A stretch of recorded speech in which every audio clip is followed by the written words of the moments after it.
Vision is seeing not what is, but what can be or what should be.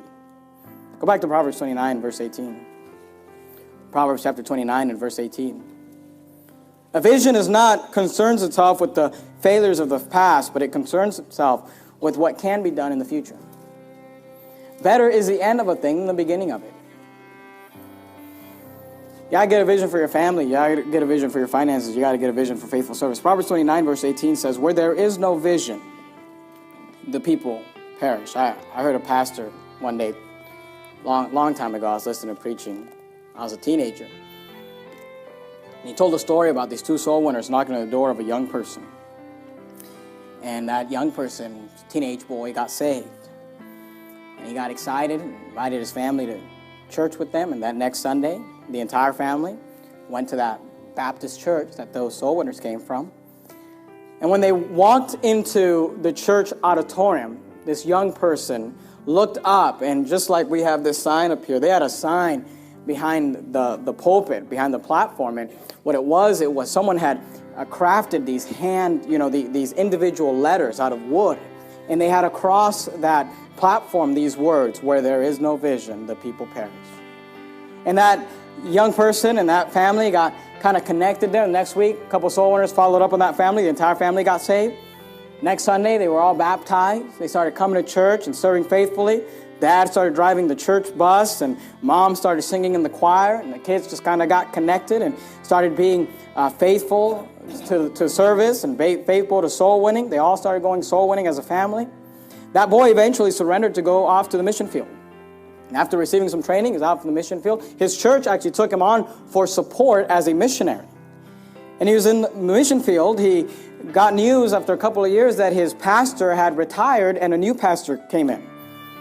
And after, a few years later, a couple years later, his mom and dad call him and tell him, we're going to a different church now. We're going to another Baptist church in another town. He said, why are you doing that? He said, the church is just changing. They're just bringing in liberal music, and not soul winning anymore. It's just not the same. And he calls back that new pastor, and the pastor just kind of, said, well, I'm sorry about your parents leaving, and we're going to continue to support you as a missionary, and just kind of left it at that, and continued getting his support. But he noticed that after a while, the checks, the monthly checks, they were more sporadic, not coming as consistently.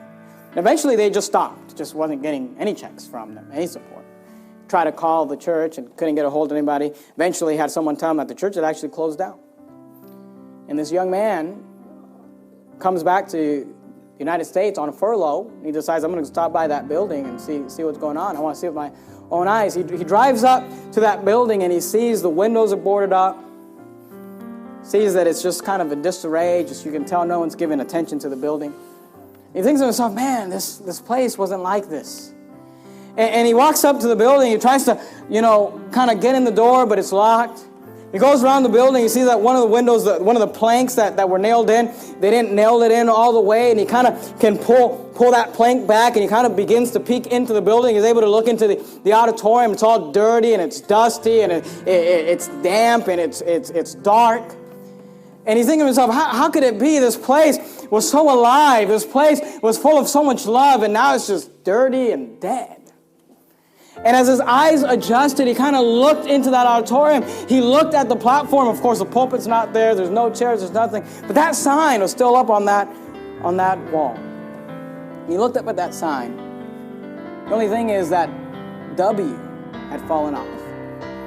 And the sign out read, "Here there is no vision. The people perish." I'm here to tell you, if somebody doesn't get a vision for what God can do in the future, people will perish. There are families, there are children that will not be raised right. There are marriages that will end in divorce. There are people that will die and go to hell for no other reason than the fact that there was a group of people that did not have the ability to look into the future and see not what is, but what can be and what should be. I'm just trying to motivate you. Get a vision. Get a vision. Maybe it's for your family. Maybe it's for your children, maybe it's for your marriage, maybe it's for your business. I don't know what it is. Maybe it's for future ministry. Maybe God wants to use you as a pastor or a missionary, or God just wants to use you as a faithful man or a faithful woman that'll help us reach our community with the gospel of Jesus Christ. But let me tell you something. Where there is no vision, the people